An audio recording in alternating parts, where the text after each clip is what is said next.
నియమాల ప్రకారం ఛాంబర్ ఇవ్వాలి, ఇచ్చాం. కానీ ఇక్కడే ఇవ్వాలని కానీ ఇది ఇవ్వద్దని లేదు అని సీఎం రేవంత్ రెడ్డి కేసీఆర్ పై ఫైర్ అయ్యారు. మేడిగడ్డ మీద చర్చ పక్కదారి పట్టడానికి కేసీఆర్ కేఆర్ఎంబీ ఇష్యూ తీసుకుంటున్నారని సీఎం విమర్శించారు.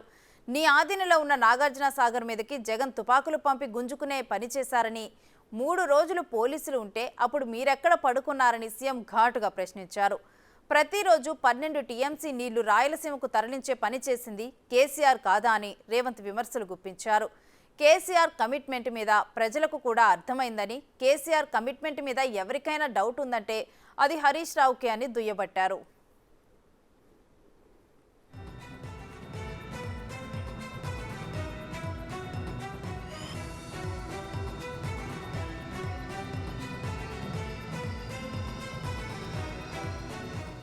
సోనియా గాంధీని తెలంగాణ నుండి పోటీ చేయాలని కోరామని సీఎం వెల్లడించారు.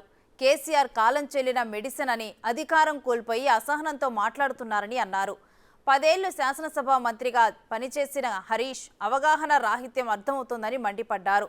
స్పీకర్ తీసుకునే నిర్ణయానికి మేం బాధ్యులమంటే ఎలా అని ప్రశ్నించారు. కేసీఆర్ సభకు రావాలి అని గాని ప్రతిపక్ష నేతగా సభలోకి రావాలని కోరుకుంటున్నట్లు రేవంత్ తెలిపారు. కాళేశ్వరం మీద న్యాయ విచారణకి జడ్జిని ఇవ్వండని కోరినట్లుగా స్పష్టం చేశారు.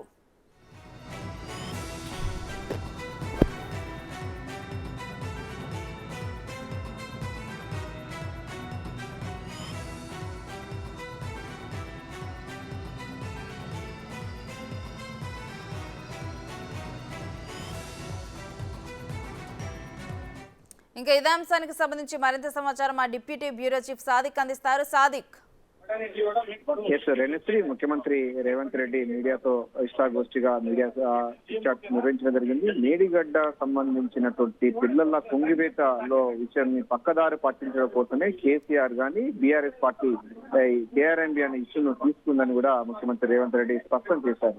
ఎందుకంటే నాగార్జున సాగర్ అన్నది తెలంగాణ ఆదిలో ఉన్నప్పటికీ జగన్ అక్కడ తుపాకులు పంపించి గుంజుకునే ప్రయత్నం చేస్తుంటే ఆ కేసీఆర్ ప్రభుత్వం అప్పుడు ఉంది ఏం చేసిందని కూడా ఆయన ప్రశ్నించడం జరిగింది. 3 రోజుల పాటు పోలీసులు అక్కడ పహారా కాస్తుంటే కూడా ఏం చేయలేని పరిస్థితుల్లో కేసీఆర్ ఎందుకు ఉండవలసి వచ్చిందని కూడా ముఖ్యమంత్రి రేవంత్ రెడ్డి ప్రశ్నించడం జరిగింది. అంతేకాకుండా తెలంగాణ నదీ జలాల విషయంలో నాగార్జున సాగర్ పైన కానీ శ్రీశైలం సంబంధించిన ప్రాజెక్టులు కేఆర్ఎం ప్రాజెక్టులకు సంబంధించిన పూర్తిగా ఏపీకి దారదత్తం చేసేందుకే ఆయన ఎక్కువ సుముఖత చూపాడు తప్ప తెలంగాణ ప్రయోజనం కోసం ఎక్కడ చేయలేదనే విషయాన్ని కూడా స్పష్టం చేశారు. అంతేకాకుండా ప్రతిరోజు 12 టీఎంసీల నీరు రాయలసీమ ఎత్తిపోతల పథకం కానీ ముచ్చుమర్రి కానీ అదేవిధంగా మిగతా సంబంధించిన ప్రాజెక్టు సంబంధించిన ప్రతిరోజు 12 టీఎంసీలో నీళ్లు ఎత్తుకపోతుంటే కూడా కేసీఆర్ ఉండి ఏం చేశారని కూడా ప్రశ్నించడం జరిగింది. అంతేకాకుండా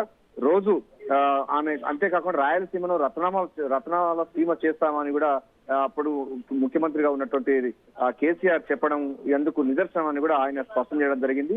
అంతేకాకుండా కృష్ణా బేసిన్ లో ప్రజలు ఆయనకు తగిన గుణపాఠం చెప్పారు కనుకనే ఆ విషయాన్ని కూడా ఆయన స్పష్టం చేయడం జరిగింది. కేవలం అంటే దక్షిణ తెలంగాణలో బీఆర్ఎస్ పార్టీకి కేవలం నామమాత్రం సంబంధించినటువంటి అంశాలు కేవలం 10% మాత్రమే ఓటు వచ్చిన విషయాన్ని కూడా గుర్తించడం జరిగింది. ఈ అంశం పైన కూడా ప్రజలందరూ కూడా కేసీఆర్ చేసినటువంటి వ్యవహారం కానీ అంటే ఆయన కేఆర్ఎం విషయంలో కానీ లేకుంటే నదీ జలాల విషయంలో ఆయన ఎటువంటి చేశారన్న మీద ప్రజలకు స్పష్టంగా అర్థమైందని కూడా ముఖ్యమంత్రి రేవంత్ రెడ్డి స్పష్టం చేయడం జరిగింది. అంతేకాకుండా ఇటీవల బీఆర్ఎస్ సంబంధించిన ఎమ్మెల్యేలు కలవడం ఏంటని అడిగినప్పుడు కూడా అవసరం అనుకుంటే ముఖ్యమంత్రిగా తాను అందరినీ కలుస్తానని నాతో పాటుగా మిగతా సంబంధించినటువంటి వాళ్ళందరూ కూడా మాట్లాడతారన్న విషయాన్ని కూడా స్పష్టం చేశారు. కేసీఆర్ కూడా మాట్లాడతానని కూడా ఆయన స్పష్టం చేయడం జరిగింది. అంటే దీంట్లో బేసిజాలు ఏం లేదు.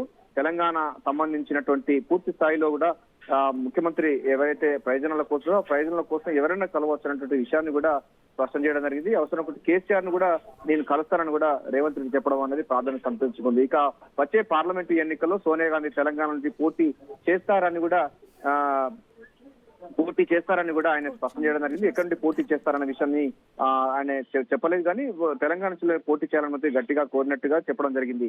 అంతేకాకుండా ఇక కాళేశ్వరం సంబంధించిన అవినీతి విచారణ జరుగుతుందని, అది ప్రొసీజర్ ప్రకారంగా జరుగుతుందని కూడా స్పష్టం చేశారు. ఇప్పటికిప్పుడు వారు శిక్ష వేసేటంటే ఒక ప్రొసీజర్ ఉంటుంది. ఏదైనా కసబ్ లాంటి వ్యక్తులకు కూడా ఉరిశిక్ష వేసేటప్పుడు కూడా ఒక న్యాయపరమైనటువంటి విధానాన్ని అవలంబించిన తర్వాతనే చివరికి శిక్ష వేసినటువంటి సందర్భం ఉంది. ఈ కాళేశ్వరం సంబంధించిన 90 కోట్ల సంబంధించిన 90,000 కోట్ల సంబంధించినటువంటి వ్యవహారం పైన కూడా ప్రాసెస్ లో ఉంది. జ్యుడిషియల్ ఎంక్వైరీ ఇవ్వడానికి ప్రస్తుతం జడ్జెస్ అవైలబుల్ లో లేరు. రిటైర్డ్ జడ్జి తో చేయాలా లేకపోతే ఇంకా ఉన్నత స్థాయి విచారణ జరిపించాలని పైన దాని మీద ప్రభుత్వం కసరత్తు చేస్తుంది.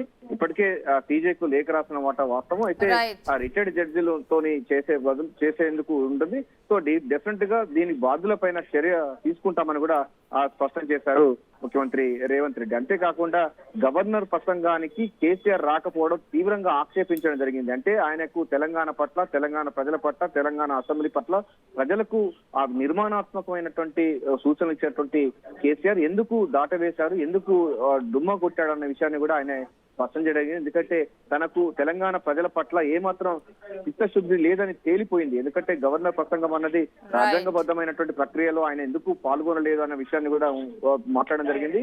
బడ్జెట్ సమావేశంలో కూడా ఆయన వస్తాడా రాడా విషయం కూడా అనేక స్పెక్యులేషన్ జరిగినప్పటికీ ఆయన వస్తే డెఫినెట్ గా ఎంత టైం అంటే అంత టైం ఆయనకు పూర్తి స్థాయిలో కూడా ఆయనకు టైం కేటాయిస్తాము, చర్చల కోసం ఉంటుంది. కానీ ఆయన అనేకమైనటువంటి అనేక అవినీతి కార్యక్రమాలు, అవి పుట్టలు బయటకు వస్తున్నాయి. ఇటు మిషన్ భగీరథ గానీ, కాళేశ్వరం ప్రాజెక్టు గానీ, ధరణి గానీ ఇలాంటి అనేక సంబంధించిన స్కీమ్ లో అవినీతి వస్తుంది కనుక ముఖం చాటేస్తున్నాడని కూడా రేవంత్ రెడ్డి గట్టిగా సమాధానం చెప్పడం జరిగింది.